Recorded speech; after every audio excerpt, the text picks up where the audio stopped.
Hola, bon dia. Anem a veure com invertir el sentit de gir d'un motor de corrent continu. Hem de recordar que un motor de corrent continu és aquell que està connectat a piles o bateries. Per tant, el pol positiu i el pol negatiu de la pila, en principi, si no fem res, sempre està connectat al mateix born de la pila.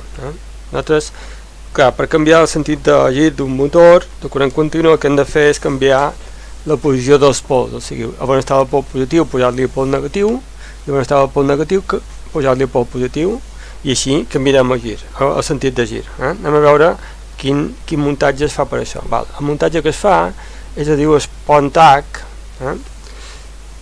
perquè veieu aquí, això sembla una H, no? Això d'aquí, tot això d'aquí sembla una H, per tant, per això es diu Pontac, Puente H, no? Trobareu en castellà així. Aquí tenim el símbol del motor amb una M i un cercle i cada un dels borns a cada costat. I tenim la pila amb el seu pol positiu i pol negatiu, i tenim 4 interruptors. Ara tots els interruptors estan oberts, per tant no passaria l'electricitat, per tant el motor no giraria ni en un sentit ni en un altre. Anem a veure com podem fer perquè col·locar que un dels borns estigui connectat al pol positiu de la pila i l'altre negatiu i al revés. Bé, anem a veure. Si tanquem l'interruptor número 1 i el número 4, anem a veure per on pot passar els electrons del pol positiu de la pila cap al pol negatiu. El pol positiu de la pila, per aquí passarien els electrons, per aquí no podrien passar perquè l'interruptor número 2 està obert, per tant passarien per l'interruptor número 1, que estaria tancat. Per això hem col·locat aquesta línia vermella, perquè estaria en aquesta posició tancat. Per aquí entrarien, aquest born del motor estaria connectat al pol positiu de la pila i han de sortir per l'altre costat, i aquí, com que han dit que han tancat el 4, l'interruptor número 4, per tant podrien tornar cap al pol negatiu de la pila. Per tant, ara amb aquesta situació dels interruptors 1 i 4 tancats, veiem que el pol positiu de la pila està a l'esquerra i el pol negatiu de la pila estaria connectat a la dreta del motor. Per tant, el motor giraria en un sentit. Anem a veure aviam què passa si en lloc de l'1 i el 4 connectem el 2 i el 3.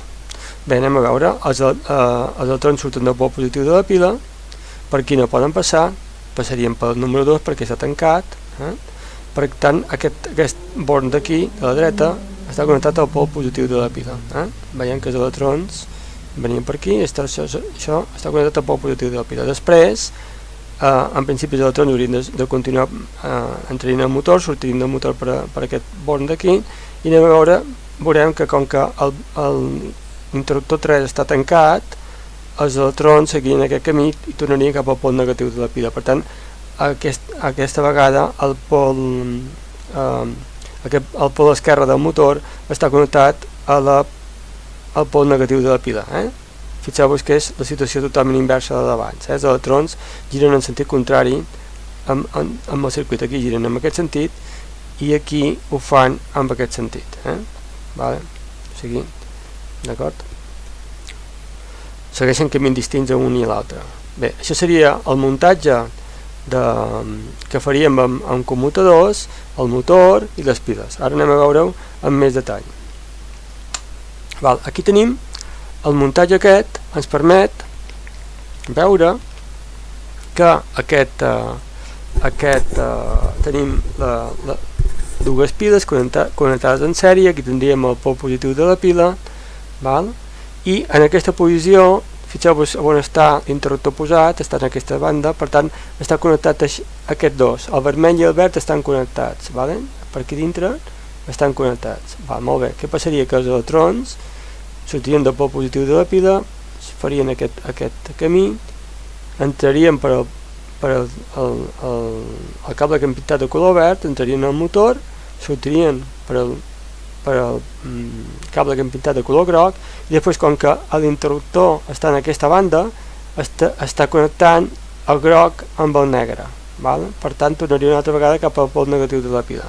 Fixeu-vos. Anem a veure el cas què passaria si els interruptors estiguessin connectats cada un al revés. O sigui, fixeu-vos, ara tenim l'interruptor que estava aquí dalt, ara tenim aquesta banda, i l'interruptor que estava aquí baix ja el tenim aquí dalt. Vale? Anem a veure què passa amb l'interruptor.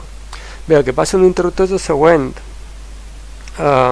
que el pol positiu de la pila està aquí, ara els electrons passarien per aquí no podrien passar perquè el vermell i el verd no estan connectats, fixeu-vos amb la posició de l'interruptor, per tant els electrons seguirien aquest camí, des del pol positiu de la pila. Com que fixeu-vos com està l'interruptor, està en aquesta banda, com que està en aquesta banda l'interruptor, el que farien seria que el cable vermell estaria connectat amb el cable groc, per tant els electrons entrarien per al motor, sortirien per al verd i després se n'anirien cap a aquí. I cap aquí què? Aquí, com que aquest interruptor està col·locat d'aquesta manera, amb aquesta posició, això vol dir que està connectat al verd i al negre, per tant els electrons sortirien per aquí i arribarien fins a la pila, amb el pol negatiu de la pila. Fixeu-vos que senzillament canviant la posició d'aquests interruptors podem fer que el motor entrin els electrons per un cantó o per l'altre, per un born o per l'altre, per tant canviaria el sentit de la pila. I això és tot de moment.